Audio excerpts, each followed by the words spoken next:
Les services de renseignement israéliens ont découvert un bunker sous l'hôpital Al-Sahel dans le sud de Beyrouth qui contiendrait près d'un demi-milliard de dollars en or et en espèces. La création de centres de retour de migrants hors de l'Union européenne soulève de nombreuses questions juridiques et pratiques, mais les réponses demeurent encore incertaines. L'ancien président albanais Ilir Meta a été arrêté lundi à Tirana pour suspicion de blanchiment d'argent, une arrestation que sa formation politique qualifie d'enlèvement criminel. Le ministre français des Transports François Durovray s'est engagé à rendre les routes plus sûres après la mort de Paul Varry, percuté volontairement par un automobiliste la semaine dernière. Cuba face à la tempête et une panne d'électricité géante. Le courant revient à La Havane, mais plusieurs provinces n'ont toujours pas d'électricité.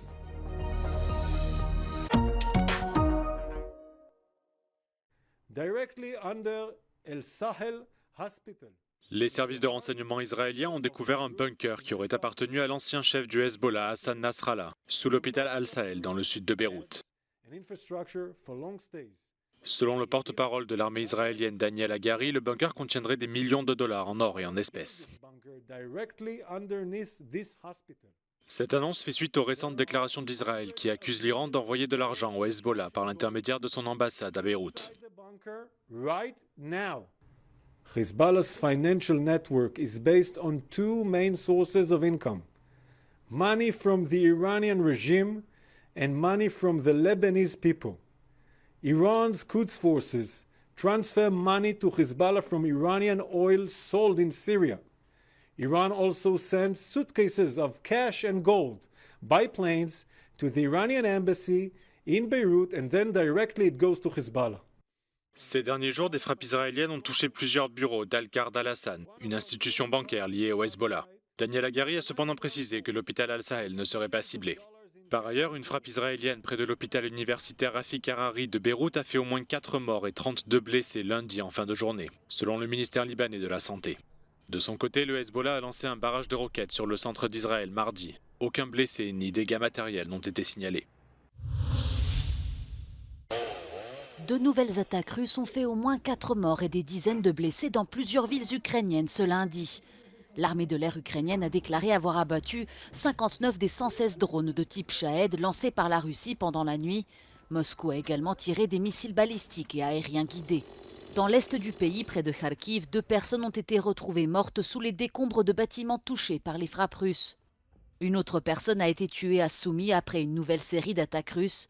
Celles-ci ont également touché des infrastructures énergétiques qui ont provoqué dans la foulée des pannes de courant dans plusieurs localités.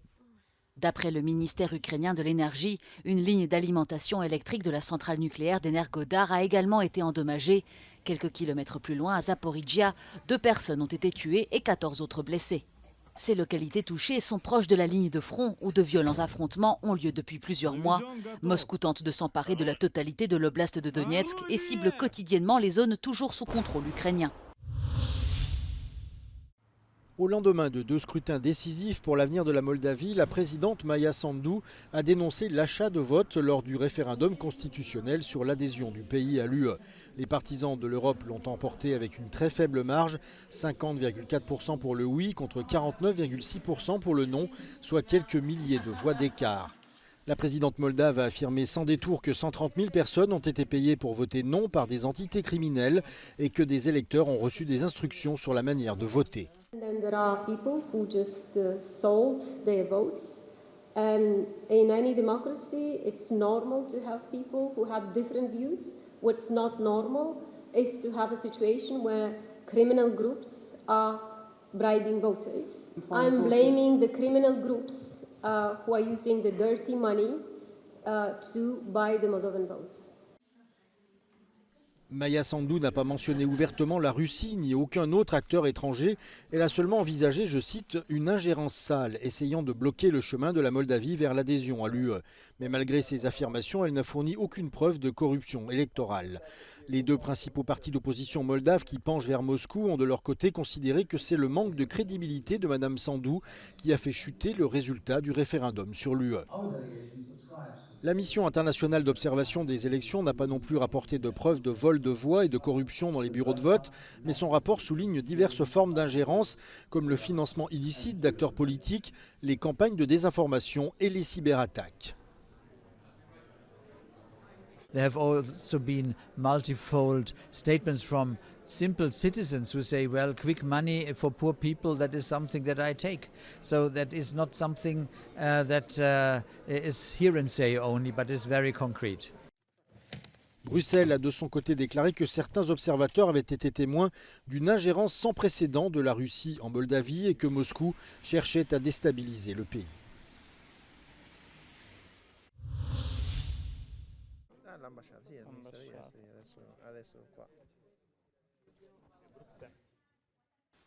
L'idée d'externaliser hors de l'Union européenne la rétention avant l'expulsion des migrants gagne du terrain dans le débat politique. Le principe de ces centres de retour, soutenu par une dizaine d'États membres, a été évoqué la semaine dernière lors du sommet européen. La présidente de la Commission européenne présente le projet comme l'un des moyens dits innovants pour répondre aux questions migratoires. Ursula von der Leyen reconnaît toutefois ne pas avoir toutes les réponses. The discussion around the return hubs is concerning another group, those who have no right to stay in the European Union. In this context, the return hubs have been discussed. There are open questions for how long can people be there, what are you doing, for example, if a return is not possible. So as I said, it's not trivial, but this is a topic that is being discussed. La proposition provoque la controverse parmi les États membres. L'Espagne ne cache pas ainsi son opposition. Certains analystes jugent d'ailleurs que si la volonté politique entraîne la création de ces centres de retour, la réalisation juridique va poser de nombreux problèmes. It's empty because what it will end up being is detention centers. Because of legal, practical and technical barriers, people cannot be sent, for the good reasons, back to countries of origin or transit, as it would entail profound human rights violations and also contrary to constitutional guarantees that everybody must have access to justice and to have their case individually assessed. Les ONG de défense des droits de l'homme tirent la sonnette d'alarme. Elles estiment que les conséquences seront douloureuses pour les demandeurs d'asile. Every time we've seen this kind of scheme in practice, we've seen prolonged arbitrary detention. We've seen people separated from their families. We've seen people in an unbearable legal limbo. Children and other groups in vulnerable situations falling between the cracks. We've seen people at risk of being sent back to danger and to persecution. And we've seen people being denied the right to asylum with all of the legal safeguards that is required at the EU. La présidente de la Commission dit vouloir tirer les leçons de l'accord conclu en 2023 entre l'Italie et l'Albanie. Le texte prévoit d'envoyer vers le pays balkanique les hommes adultes interceptés par les gardes-côtes italiens. Mais à peine mis en œuvre la semaine dernière, le protocole a déjà du plomb dans l'aile. Un tribunal de Rome a décidé pendant le week-end d'invalider le transfert des 12 premiers migrants.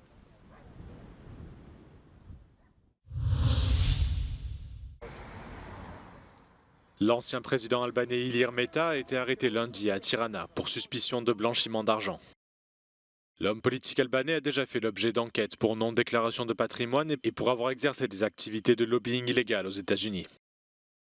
Ilir Meta a nié ces accusations et son parti qualifie cette arrestation d'enlèvement criminel. Janë tre akuza kaqe. Është korrupsion, pastrimi produkteve dhe nuk e di një tjetër. Po, diçka pasurore. Ilir Meta a été arrêté lundi sur un boulevard de la capitale par des agents du Bureau national d'enquête alors qu'il se rendait en voiture à son travail. Président de l'Albanie de 2017 à 2022, Ilir Meta dirige toujours le Parti de la Liberté, une formation de centre-gauche. Il s'oppose ouvertement au gouvernement du Premier ministre Edi Rama, l'accusant de détenir tous les pouvoirs et d'orchestrer l'arrestation de ses opposants politiques, ce que dément le Premier ministre. La corruption demeure un problème majeur en Albanie qui entrave le développement démocratique, économique et social du pays.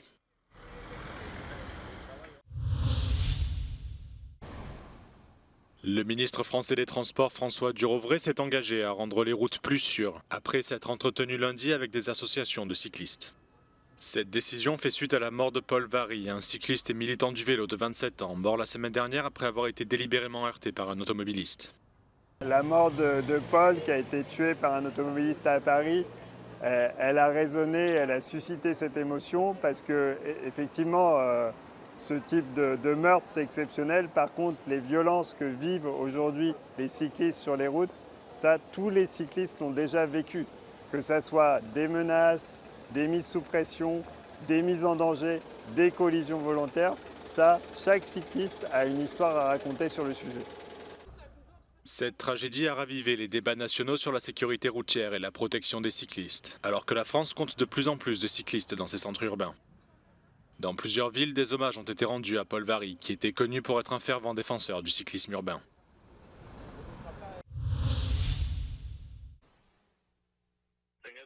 L'heure des bilans à Cuba après le passage de la tempête tropicale Oscar.